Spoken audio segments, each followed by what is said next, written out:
How am I doing, Rebecca? All right. Over the years, me and Hazel have had the privilege of watching Rebecca blossom from a gorgeous baby and a daughter into a beautiful woman we see before us today. We've always been proud of her in everything she's done. As a child, she worked extremely hard at school, attended university, then law school, and through sheer determination, she's qualified as a solicitor. And I think you've worked really hard, Rebecca, and I'm very proud of you.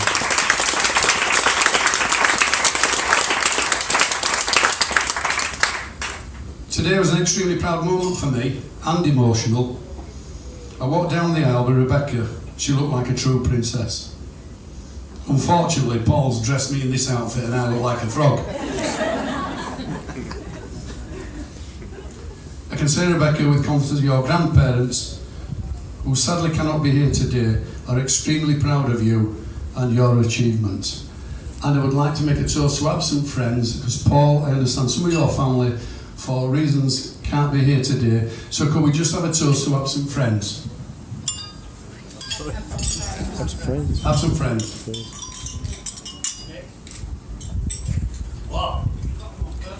Sorry? Oh, I'm sorry about idiot. Picked him up somewhere, not where. Oh, Paul, sorry. It's the, this is the, this is one of Paul's friends.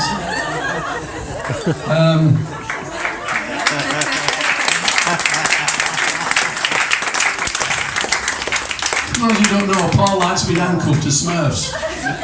I'll always shout, "Are we ready, boys?" Whoa!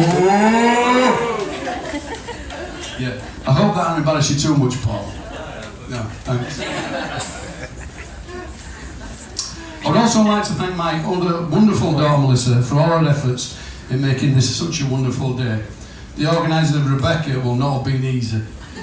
And the styling of all the bridesmaids' hair must have been a logistical nightmare. So I thank you, Melissa. Yeah.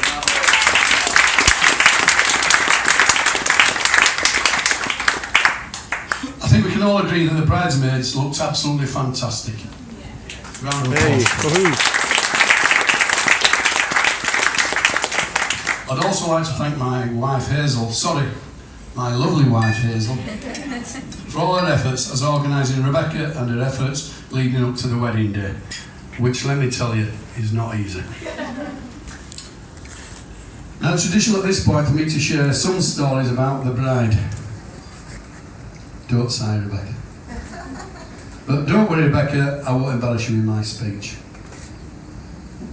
I don't know if many of you are aware that Rebecca and Melissa were stars in their dancing school, and they both appeared in pantomimes. I'd just like to tell you a story about one instance when Rebecca was a cheerleader for Castleford Tigers, together with Melissa. Castleford were playing my team, Leeds Rhinos. Yeah, get in there. The first half, Castleford were behind, and the crowd were on the back of the referee due to a few dodgy decisions. Half-time whistle went and the crowd booed the referee. Half-time, Rebecca and her team did their cheerleading. All this, what they do, and Chris shows how he danced. What we do. Yeah. And they then took up their positions with the large flags they had to wave. You've all seen them on Sky Sports, where they go like that. And Melissa, being the star she was, a Leeds Rhino fan, refused to dance when the gas players ran out. She just collected her appearance money. The teams emerged from the second half and all went as normal. Then the officials rang out, and this was where the problem started. Rebecca was waving her flag so furiously, not paying to attention, as she never does. She failed to see the referee and struck him on the head, causing him to stumble. He looked at her. I was going to remonstrate with Rebecca, but he saw the look on her face, and then she burst out laughing, and he decided it was best to get to the halfway line and took his chance with gas players.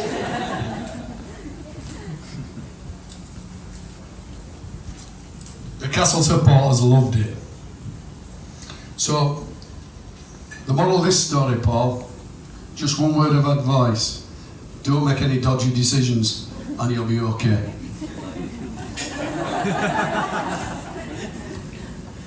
Rebecca was also a dancer in a number of pantomimes at Castleford Civic Hall, produced by Kippax Amateur Operatic Society, commonly known or referred to as Chaos.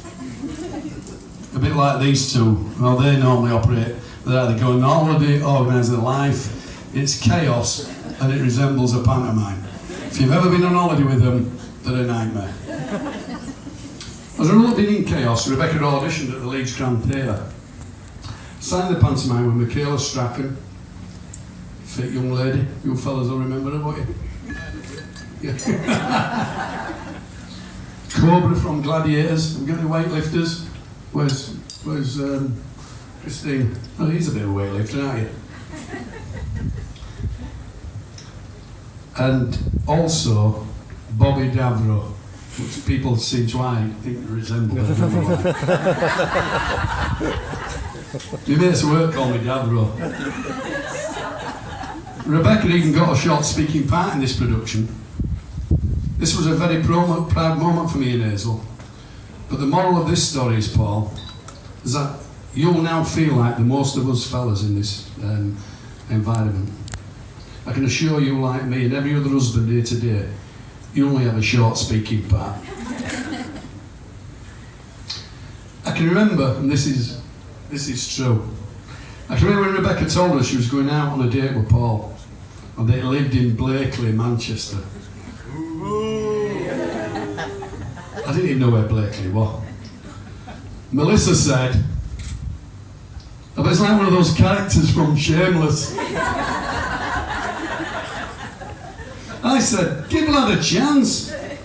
But Hazel said, "No, he didn't please, get him checked out."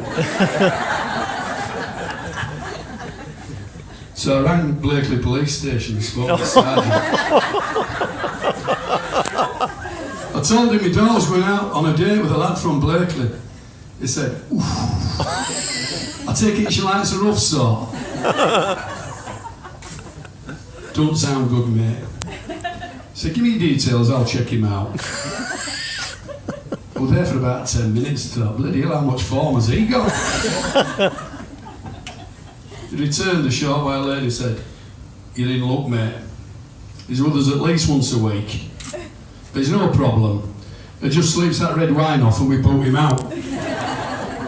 I didn't even know Paul liked red wine. Has anybody seen him drink red wine? Mick, is he drinking red wine at your house? Yeah. It still is. Oh. No, really, my wife and I knew right from the outset that these two were well suited. They both look out for each other, cooperate well, compromise when necessary, and don't ever seem to complain. And that's a sign of a winning team. Can I have a round of applause?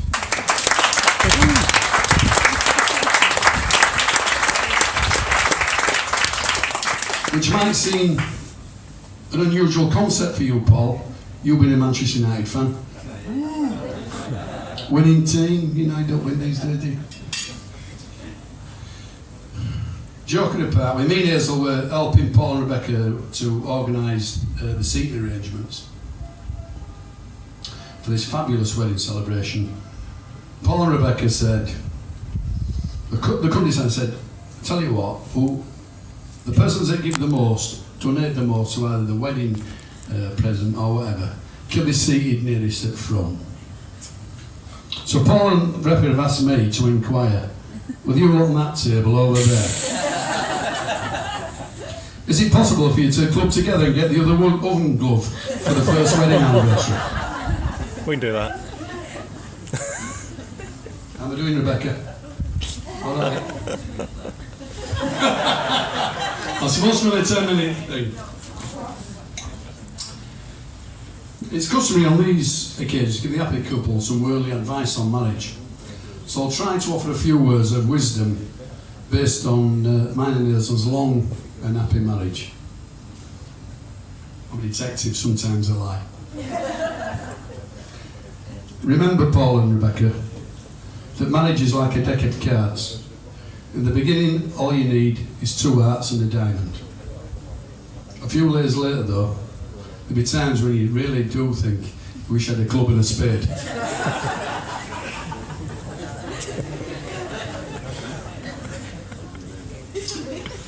Neither of you will ever be perfect, but you can be a perfect match for each other. A successful marriage is not always about finding a person you can live with, but finding a person you cannot live without. And observing you both for some time, I know that you've found love with each other. Thank you.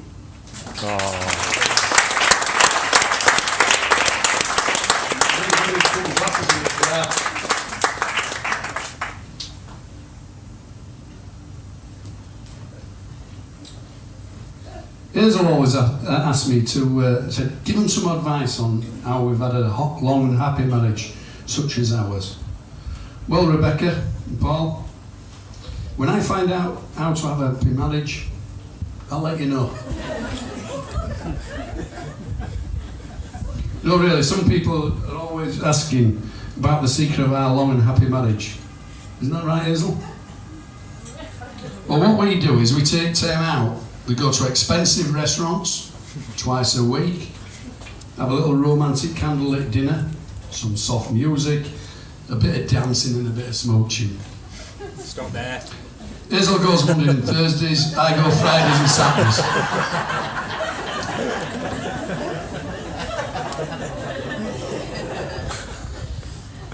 Well, ladies and gentlemen, I think I'm getting close to outstaying my welcome, as I can see that the main acts, Paul, Dario, and the super confident Carl are like cold springs ready for action.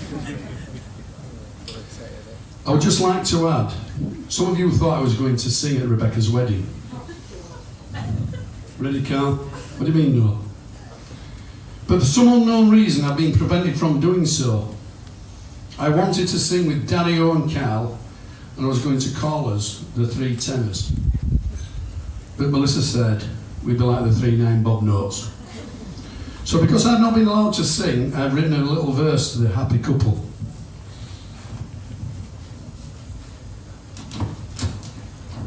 Are you ready? Rebecca and Paul, you're both a star. Your guests today have travelled so far. Rebecca, I'm delighted Paul's taken you over. I feel I have found a rare four-leaf clover. Rebecca, you are your mother's double.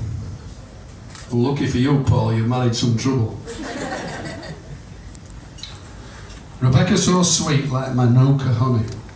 I just hope for you, Paul, you've plenty of money. So Rebecca, my princess, you've now flown the nest. We all wish you and your husband the very, very best. But remember, my daughter, my darling, my dear, your good-looking dad will always be here. To all that have attended this day on the coast, you'll soon be invited to share in a toast. And now I have finished, let's all raise a measure. Your turn, Dario and Carl, no pressure. It's my very great pleasure to propose the first toast to the happy couple. Here's to the past for all you have both learned. Here's to the present for all you both share. And here's to the future for all that you look forward to together. So I could ask you all to please be upstanding and raise a glass to the bride and groom, Paul and Rebecca. Paul and Rebecca.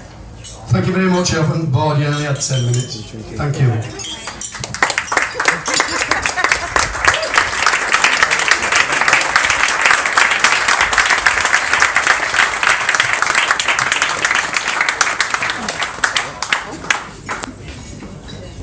Sorry,